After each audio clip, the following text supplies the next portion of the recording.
You are the sum of the 5 people closest to you. Jim Rohn. I'm going to say that again. You are the sum of the 5 people closest to you. How you move, the choices you make, even how you think are influenced by the 5 people closest to you. Is the math mathing? In this master course, I will provide tools to help you identify and understand how the people in your inner circle are either helping or hurting you when it comes to achieving your goals. Welcome to the Agile Leader channel with me, Pia Fitzgerald, where we specialize in boosting your confidence, helping you expand your connections, and enhancing your ability to have effective collaboration.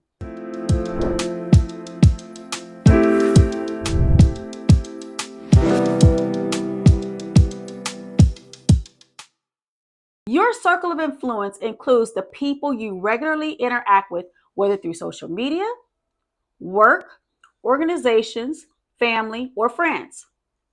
These individuals directly or indirectly shape the story you create for yourself.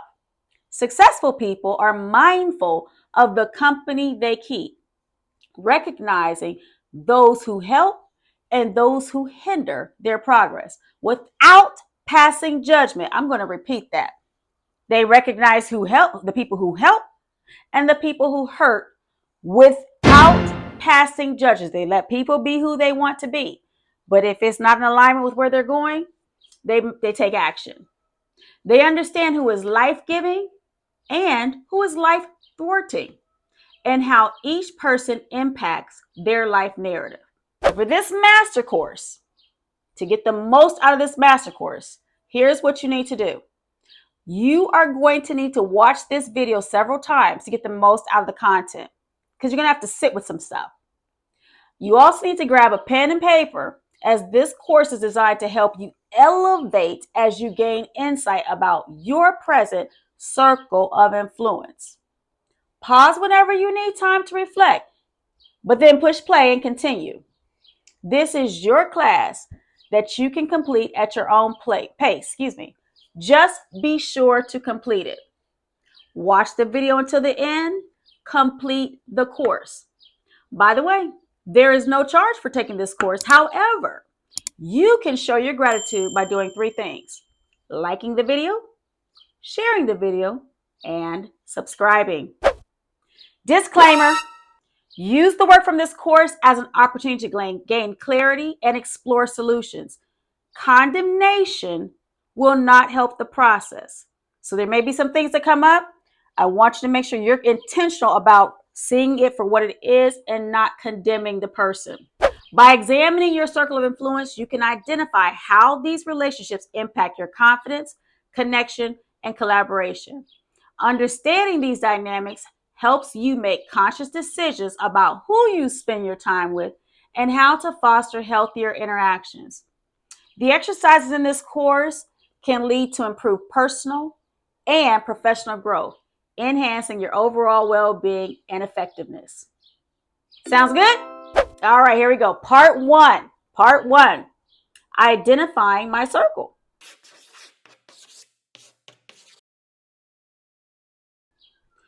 Use the following steps to help investigate your current circle of influence.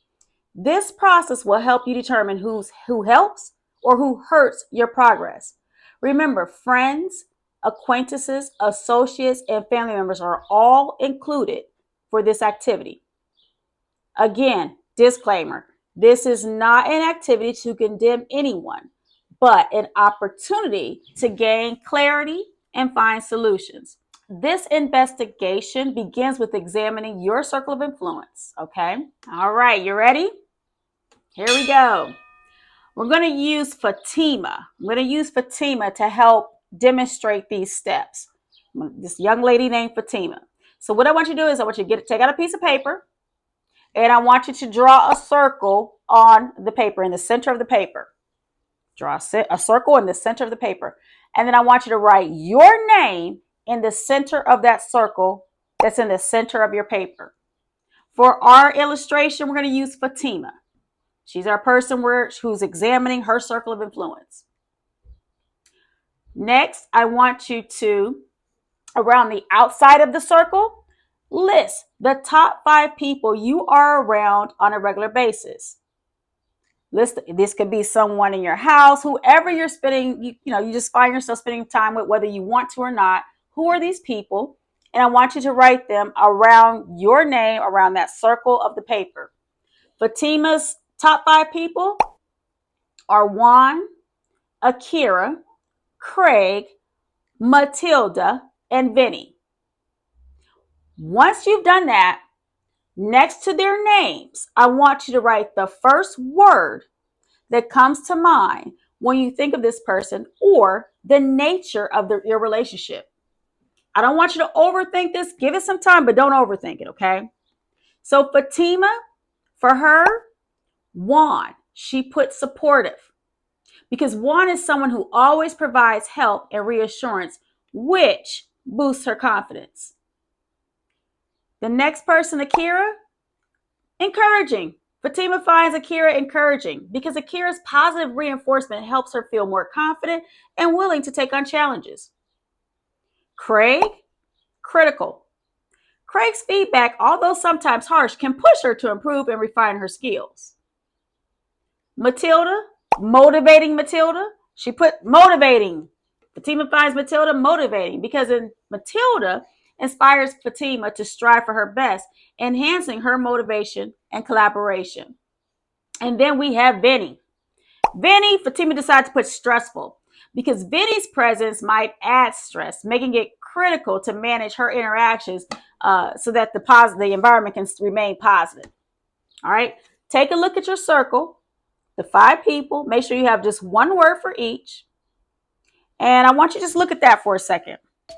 What's coming to you? What's speaking to you? What is that saying to you so far? Just take a moment and be present with the data. Not judgmental.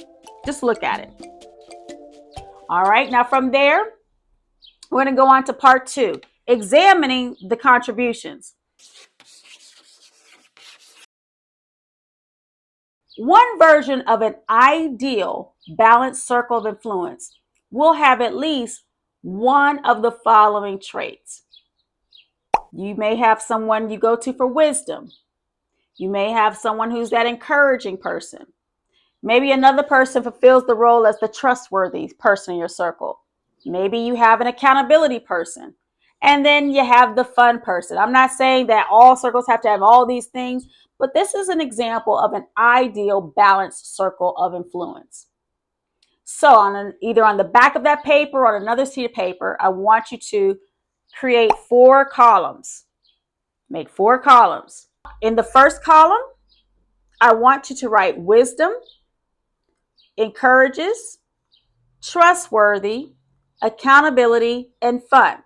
I want you to write those in the first column. And then I want you to look at these words again and ask yourself, who fulfills these roles in your circle?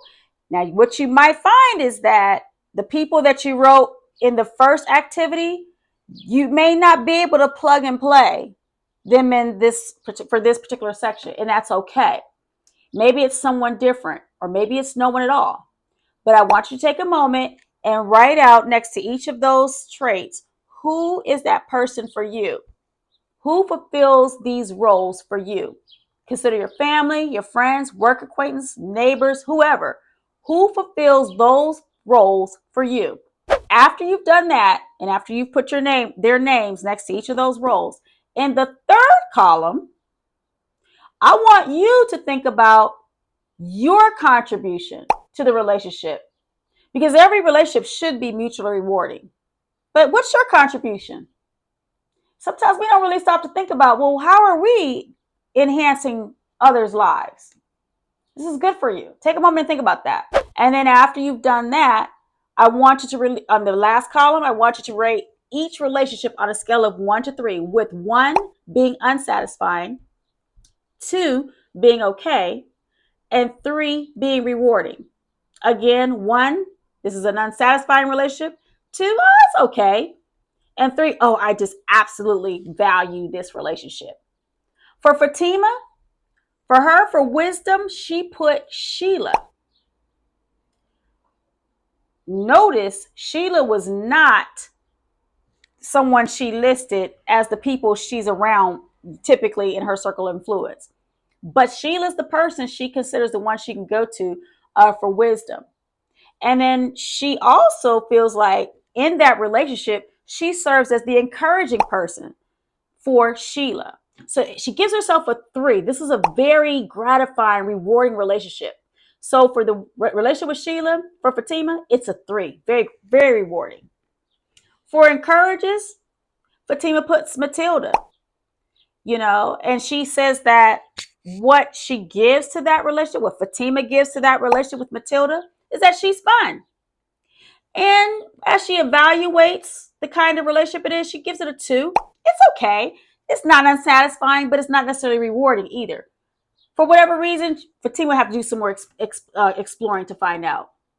Now, check this one out. For trustworthy, Fatima puts 1. However, she's not even aware of what she gives to that relationship. And yet, she says it's a very rewarding relationship, so she gives it a 3. Now, that one's very interesting to me because I would like to know how would Juan rate the relationship, because if she's not even aware of what she's doing for that relationship, she might be disillusioned about how Juan may be feeling. Maybe he's feeling like she's take, and he's give. I don't know. Next one for accountability, she puts Craig. Craig, she feels like he's the person that holds her accountable. And she believes that she offers to that relationship a trustworthy individual, someone that Craig can rely on. But she gives the relationship a 1. It is unsatisfying. So even though there's value, so to speak, for whatever reason, this relationship does not make Fatima feel good, which is worthy of more exploration. And then for fun, she puts Jackson. Again, Jackson's not on the person she's with all the time. However, Jackson's her fun friend, and she gives to that relationship just as much fun as Jackson gives to her. And she rewards it. She rates it as a 3. Very gratifying, very satisfying, rewarding relationship. And it's okay that Jackson she knows that's her guy, that's her person. And it's okay if she's not around him all the time. Maybe that's what makes him fun. Who knows? Take a look at your columns. Take a look at who you put for those traits. Take a look at how you give to those relationships. And then take a look at how today, at this moment, you scored their level of satisfaction. What's coming up for you? What is that saying? It's eye-opening, right? Yeah.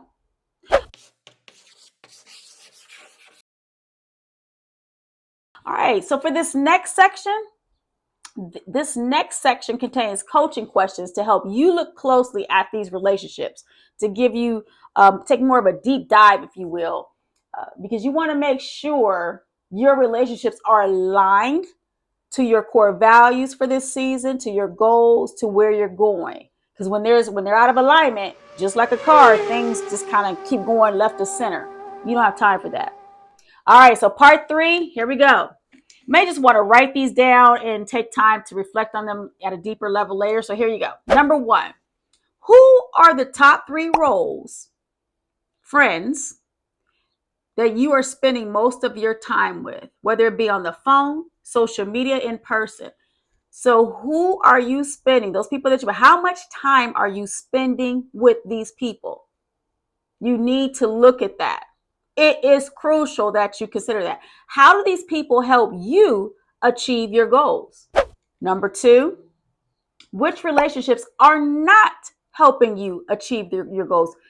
They may even be slowing you down. You must take a look at this. I'm going to park there for a second. I said in another video, I would not have been able to accomplish all that I've accomplished if I did not learn at an early age the power of examining my circle of influence. You see, I was raised as an only child, so negotiating relationships Building relationships, paying close attention to people has been important to me from day one, from when I knew how to socialize. And so that's probably why I'm such a great connector, because I had to be, being raised as an only child.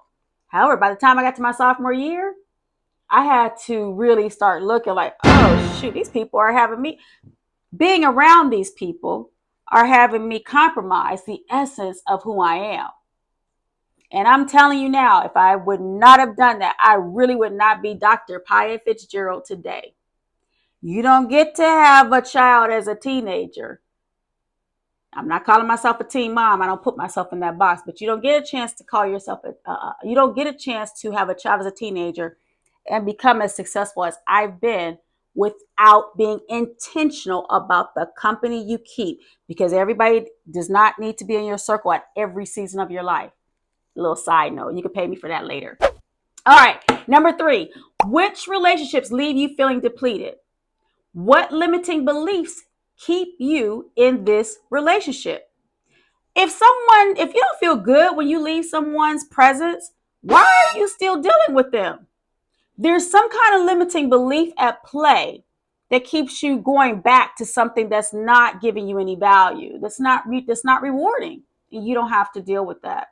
Number 4, are you expecting a friend to fulfill a role they should not be fulfilling or cannot fulfill for you at this time? Maybe they don't have the bandwidth due to other obligations in their life, or maybe they just don't know how to be what you think you need them to be at this time. This is where it's important to have those critical, candid conversations. I know a couple years ago, I was going through a lot of things where I could not be the friend that people were used to me being. And yeah, because I had to, dealing with people became noise, and because I had to dial in and focus. And so I probably lost a lot of friends. I don't know. Definitely, I know they've pulled back, but I just didn't have the bandwidth to be that version of Pia. And I'm really okay with it. I didn't have the bandwidth. So you may want it. Maybe it's not, don't take it personal. Just maybe they can't fulfill that role. Maybe they just can't do that. But have a conversation and find out. And maybe what you're wanting them to be, maybe that's not who they're supposed to be for you in your life. Expecting to get something from someone who is not capable of giving it depletes your emotional energy and can become an obstacle for thriving in life. Expecting the fun friend to also be a friend you can trust with your secrets can lead to heartbreak. Trust me, I know. So my one friend for breakfast, that's all that we needed to be, was breakfast mates. We didn't need to do anything else. She was fine just for that. And it was fine. How will you reframe the relationship or think differently so that it doesn't become a distraction? And number 5, are you giving what you can or should be giving to each relationship? Are you clear on what this contribution should look like? Giving to the relationship is just as important as taking from it. If your friend is always giving you advice and a listening ear, and then what are you giving? Think about that. And I also want you to think about this. Make sure it's clear on the rules of engagement.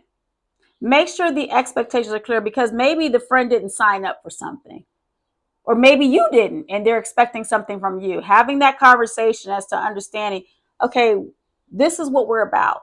I know that's hard, but it's worth doing. All right, take a deep breath. Woo! A little deep, wasn't it? How will you use this exercise to help you deepen your self-awareness and position yourself to achieve your goals? I think that's like the most important question for this master course. Yes, you're doing this to examine the folks around you, but at the end of the day, it's about growing in your self-awareness so that you can continue to progress. So how will you use this exercise, this course, to help deepen your level of self-awareness and position yourself to achieve both your personal and professional goals?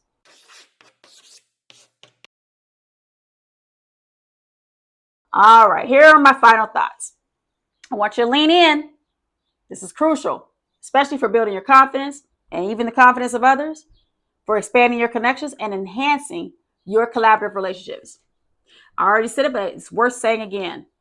It is important not to expect something from someone who isn't capable of giving it, especially if it wasn't how you both silently agreed to be friends. It will only lead to distraction. Don't expect a friend you met to have fun with to be someone you can trust with your deepest secrets, like my breakfast buddy. There's power in having clarity on the purpose of each relationship. If you become friends to have fun, then be at peace with this. Maybe that's all this person can offer during this season of their life as well as yours.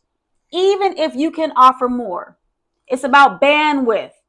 If you became friends for professional reasons and it evolved into something more, then great. That's a bonus. Amazing.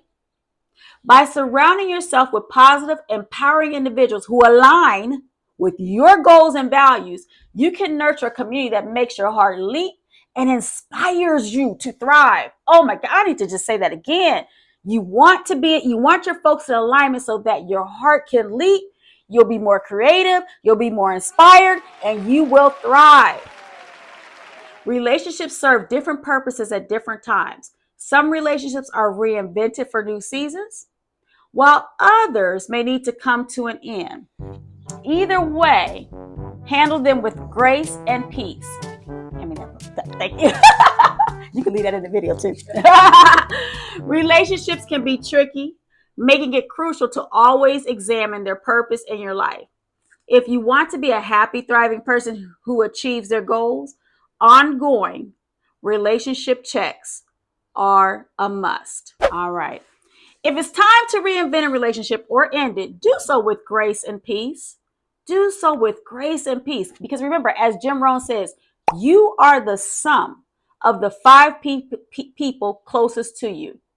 Commit to ending well and continue building a circle that supports your growth and happiness. I have a wonderful book here, Necessary Endings by Dr. Henry Cloud. Love this book. As you can see, it is well used and flagged. I highly recommend it because it's a great resource for more assistance with ending things that need to come to an end, like relationships. Thank you for taking your time to invest in yourself by exploring your crew. It's not easy work. I know it's not easy work, and I commend you for pressing in. As I said before, I appreciate your expression of gratitude by liking, sharing, and subscribing to this channel. But before we go, lean in for a little chuckle. Let me gift you a little chuckle. A little different format today, but let me try it anyway. Knock, knock. Who's there? Friendship. Friendship who? Friendship is always there to knock some sense into you and make you smile when you need it the most. You like what I did there? Thank you for your time and your commitment. Have a winning week. Bye-bye.